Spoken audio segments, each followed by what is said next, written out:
Hello बच्चों, good morning to all of you. बच्चों, आज हम लोग प्रॉब्लम डिस्कस करेंगे based on concept of electricity.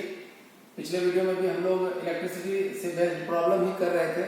सो आइए, problem on electricity, problems on electricity. बच्चों, this topic is again very very important. Problems on electricity. बच्चों, let us take one question. What is the value of resistance?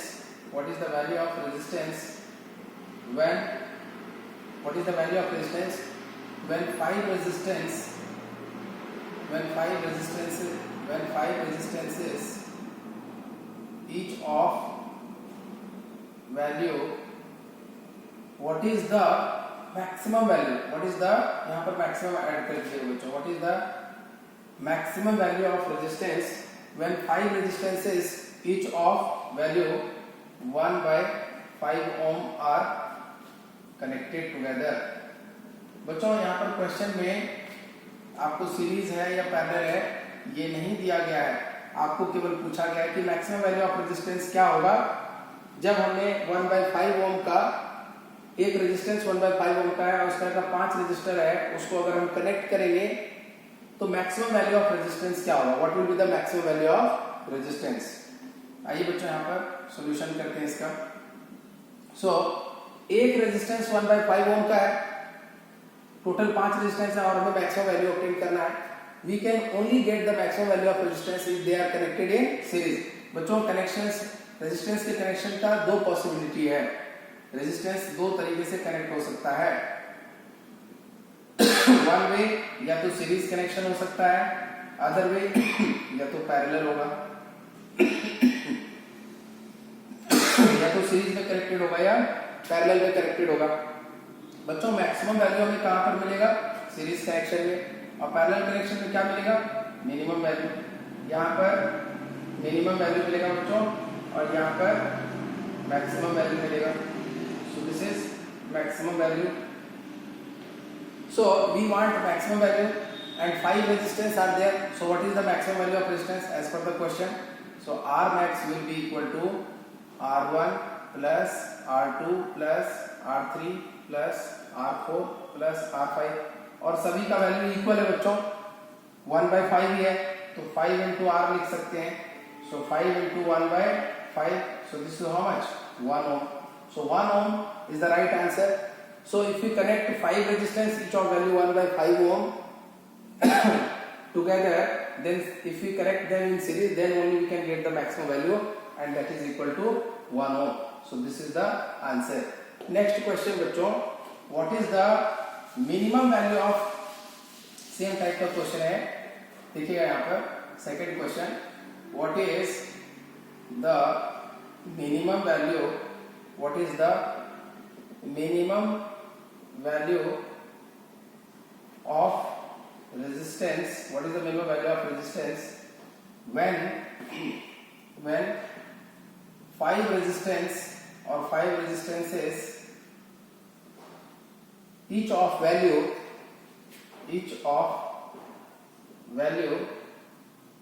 1/5 ohm are connected together? 1/5 ohm are connected together. अगर साथ में connect किया है तो हमें minimum value इस बार पूछा गया है। बच्चों, again we know maximum value के लिए सीरीज कनेक्शन, मिनिमम वैल्यू के लिए कौन सा जाएंगे हम? सो ये कनेक्शन नहीं, इस बार कौन सा कनेक्शन? Parallel connection. हमें मिनिमम वैल्यू निकालना है। सो 1/R minimum is equal to 1/R1 plus 1/R2 plus 1/R3 plus 1/R4 plus 1/R5। अच्छा, सभी रेजिस्टेंस की वैल्यू इक्वल है। गिवन है, क्या गिवन है बच्चों? R1 equal to R2 equal to R3 equal to R4 equal to R5 equal to 1/5 ohm. सभी का वैल्यू बराबर है। हमें बच्चों मिनिमम रेजिस्टेंस जब भी फाइंड आउट करना है तो वो कैसे कनेक्टेड होंगे बच्चों? They will be connected in parallel. So parallel में रेजिस्टेंस कैसे निकालते हैं? सो 1/R, सो 1/R मिनिमम, सभी वैल्यू बराबर है 1/5 ओम के बराबर है। सो यहाँ R1 की जगह पे 1/5 ओम, तो 5 ऊपर चला जाएगा। So this is 5 ohm, this is 5 ohm, this is 5 ohm, 5 ohm, 5 ohm. So how much? 5, 10, 15, 20, 25, so total 25 ohm. सो हमें बच्चों R मिनिमम चाहिए, तो इसका रेसिप्रोकल ले लेंगे। सो R minimum is equal to 1/25 ohm. So this is how we calculate the minimum resistance, and the right answer is 1/25 ohm. So बच्चों अगर हम 5 resistance each of value 1/5 ohm को अगर पैरेलल में कनेक्ट करेंगे तो उनका जो रिजल्टेंट रेजिस्टेंस होगा वो मिनिमम होगा, क्योंकि पैरेलल में हमें रेजिस्टेंस मिनिमम मिलता है और सीरीज में मैक्सिमम मिलता है। क्वेश्चन में मिनिमम पूछा गया है, तो we will consider them that they are connected in parallel. I hope ये आपको समझ में आया। अगला प्रश्न करेंगे बच्चों, थर्ड क्वेश्चन। एक स्टूडेंट है, उसने नाइक्रोम वायर को यूज करके IV कैरेक्टरिस्टिक्स जो है उस वायर के लिए ड्रॉ किया है। वोल्टेज अप्लाई किया, करंट पास कराया, और उन्होंने नाइक्रोम वायर को यूज करके वोल्टेज और करंट का ग्राफ प्लॉट किया है। We will observe that. First we write down the question. A student performed experiment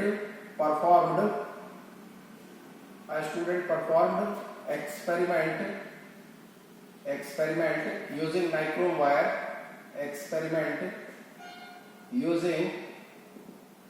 nichrome wire.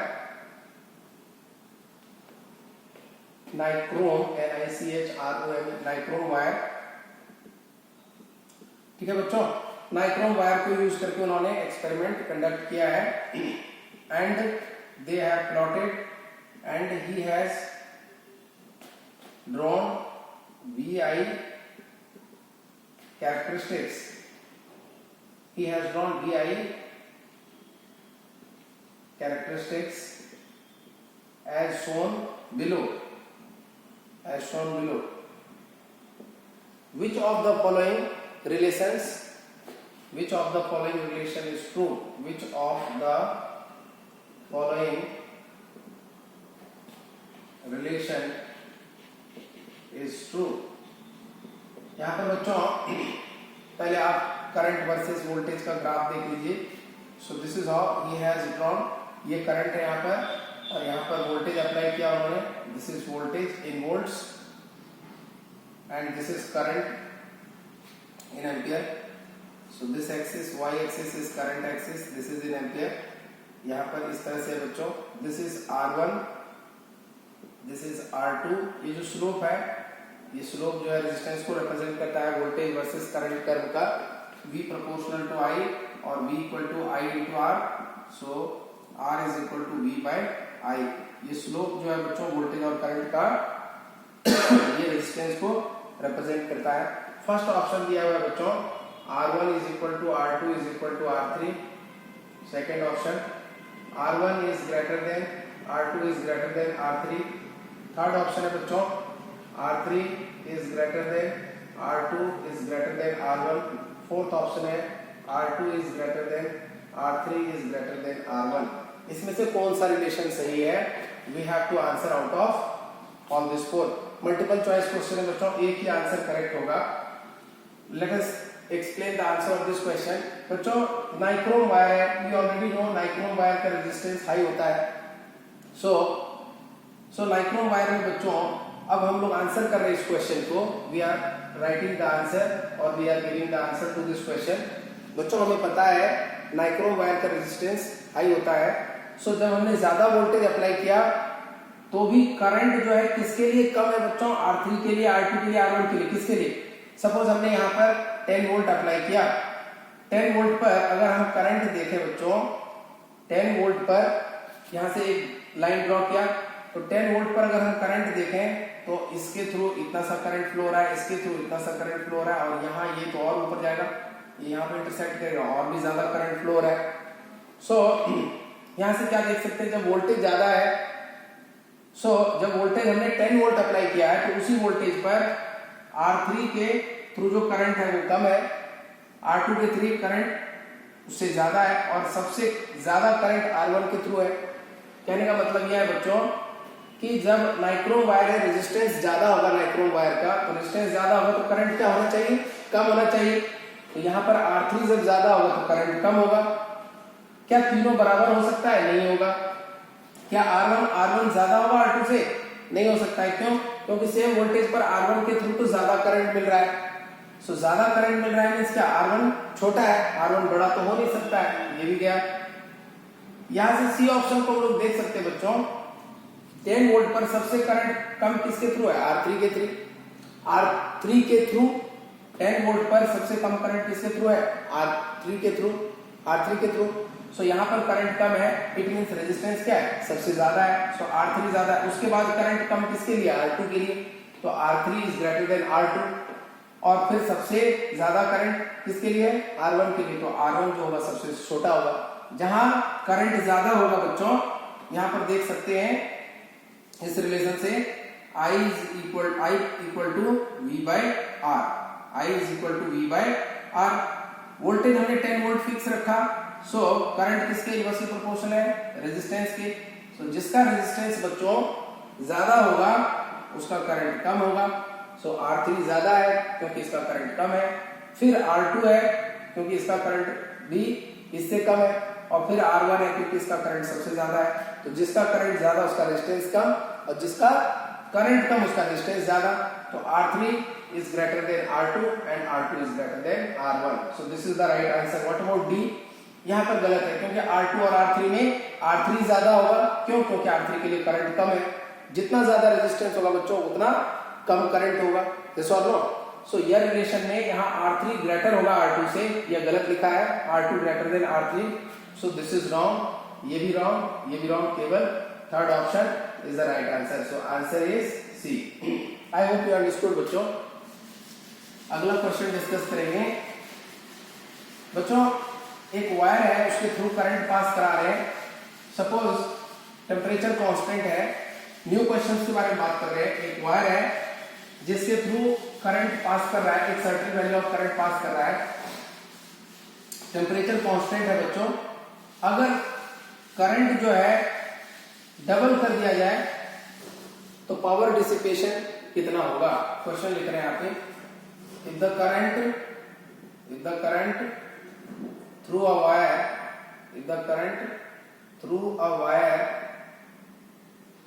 increases by 100%,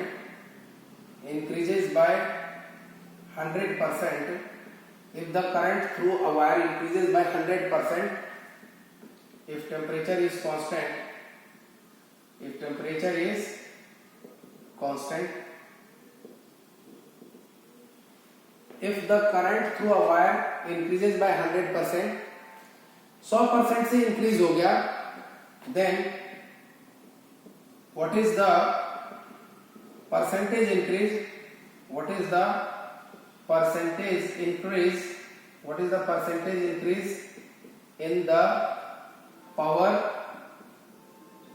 loss?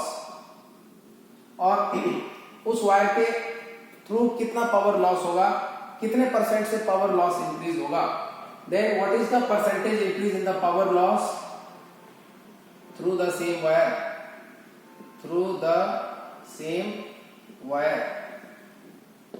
बच्चों यहां पर ऑप्शन भी मैं आपको दे रहा हूं। फर्स्ट ऑप्शन है बच्चों 100%, second option 200%, third option 300%, fourth option 400%। इसमें से कौन सा सही आंसर होगा। आइए आंसर करते हैं बच्चों इस क्वेश्चन को। यहाँ पर प्रश्न में दिया गया है कोई वायर है जिसमें करंट 100% से इंक्रीज कर गया। बच्चों लेटेस्ट पहले 1 एम्पियर करंट फ्लो हो रहा था, अब 100% से इंक्रीज हो गया, तो अब कितना करंट फ्लो हो रहा होगा। लेटेस्ट कंसीडर सपोज पहले I एम्पियर करंट फ्लो हो रहा था, अब करंट कितने से इंक्रीज हो गया 100% से, तो कितना करंट हो गया होगा 2I हो गया होगा। 100% से इंक्रीज हो गया मतलब पहले अगर I एम्पियर फ्लो हो रहा होगा तो अब कितना होगा 2I होगा। अगर पहले 1 एम्पियर फ्लो हो रहा था तो अब 2 एम्पियर फ्लो होगा। सो पहले अगर I एम्पियर फ्लो हो रहा था तो अब 2I एम्पियर होगा। So we know power is equal to I square into R। R तो कांस्टेंट होगा वायर का बच्चों, रेजिस्टेंस क्योंकि टेम्परेचर कांस्टेंट है। जब टेम्परेचर कांस्टेंट होता है बच्चों, R is equal to rho into L by A, L में कोई चेंज नहीं, एरिया में कोई चेंज नहीं, और टेम्परेचर में कोई चेंज नहीं, तो रेजिस्टिविटी में कोई चेंज नहीं, रेजिस्टेंस में कोई चेंज नहीं। रेजिस्टेंस क्या है बच्चों? टेम्परेचर कांस्टेंट है, इसका क्या मतलब है? यहाँ से क्या समझ में आया? टेम्परेचर कांस्टेंट है, इसका मतलब रेजिस्टेंस भी क्या है? कांस्टेंट है। At the same time length and area of cross section is also constant, तभी रेजिस्टेंस कांस्टेंट होगा, और ऐसा प्रॉब्लम में दिया हुआ है।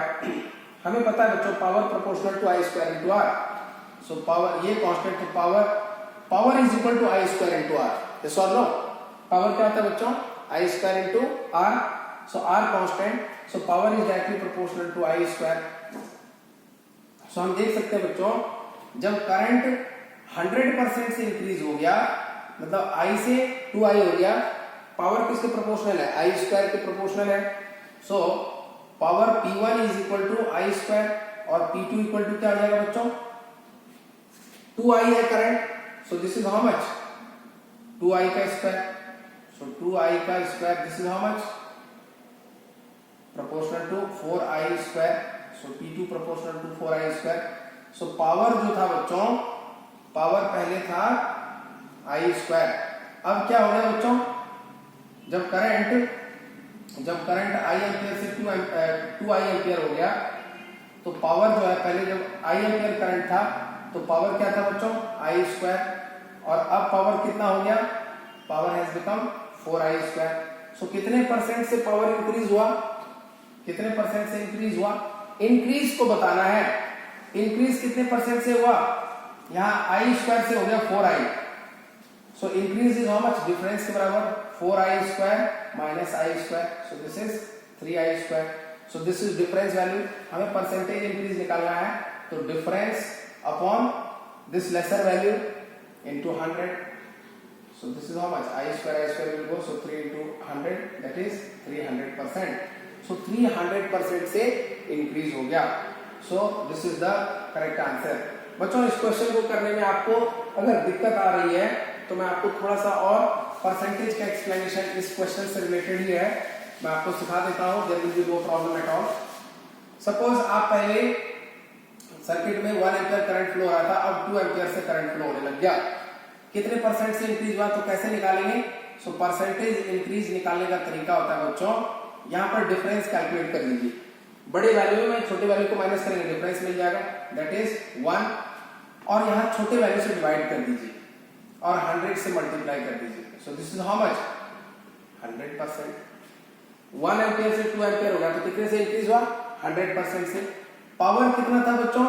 Power proportional to I square, पहले था 1 का स्क्वायर, तो 1 ही था, power proportional to I square, और करंट वैल्यू 1 है, तो 1 का स्क्वायर मतलब 1 ही, और जब करंट 2 एम्पियर हो गया तो पावर कितना हो जाएगा बच्चों? आई स्क्वायर, तो 2 का स्क्वायर तो 4, 2 का स्क्वायर इज इक्वल टू 4, ये 1 और ये 4, सो ये पावर के लिए है और ये करंट के लिए है। पावर बच्चों 1 से 4 हो गया, तो इंक्रीज कितना हुआ? परसेंटेज इंक्रीज अगर हमें कैलकुलेट करना हो तो डिफरेंस पहले बड़े वैल्यू में छोटे वैल्यू को माइनस करेंगे, तो 4 माइनस 1 अपॉन परसेंटेज इंक्रीज निकालना, तो इंक्रीज के लिए इन दोनों में से जो छोटा वैल्यू होगा उसे ही कंसीडर करना है। 1 और 4 में छोटा कौन है? 1, तो 1 से डिवाइड कर देना है और फिर 100 से मल्टीप्लाई कर देना है, सो this is how much? 4 minus 1 3 into 100, so this is how much? 300%, so this is how we do 300%। I hope ये क्वेश्चन आप सभी को समझ में आया। सो और भी इंपॉर्टेंट क्वेश्चंस हम लोग डिस्कस करेंगे, बट अगले वीडियो में, इस वीडियो में इतना ही। आप सारे क्वेश्चंस को सीक्वेंशियली अपनी प्रॉब्लम कॉपी में एक एक करके लिखिए, वीडियो को पॉज करके, और सारे सॉल्यूशंस को भी साथ में लिखिए, और हर एक क्वेश्चंस को अच्छे से समझिए, हर एक क्वेश्चंस के सॉल्यूशंस को भी अच्छे से समझिए, रिपीटेडली वीडियोस को वॉच करिए ताकि हर कॉन्सेप्ट आपको समझ में आए, और फिर हम लोग अगले वीडियो में और भी अलग टाइप के, न्यू टाइप के क्वेश्चंस को डिस्कस करेंगे बच्चों, और हर वैरायटी के क्वेश्चंस को डिस्कस करेंगे, चाहे जितने भी काइंड्स के प्रॉब्लम हो, हर तरह के क्वेश्चंस को मैं आपको सिखाऊंगा वीडियो में, और आप एक एक करके सीखते चले जाइए। I am trying to make the video on regular basis, so you also watch all the videos on regular basis and take our running notes and maintain each and everything up to date, and be sincere because your exam is very near, सो अगर आप problems को practice करते हैं, चीज़ों को learn करते हैं, it will help you, it is going to help you only. किसी भी सेंस में अगर आप कंसिडर करेंगे तो आपको इससे फायदा ही होगा, नुकसान होने की कोई बात नहीं है। तो इसको आप खूब पढ़िए, खूब रिवाइज करिए। तो मिलते हैं अगले वीडियो में। इस वीडियो में इतना ही। थैंक यू बच्चों।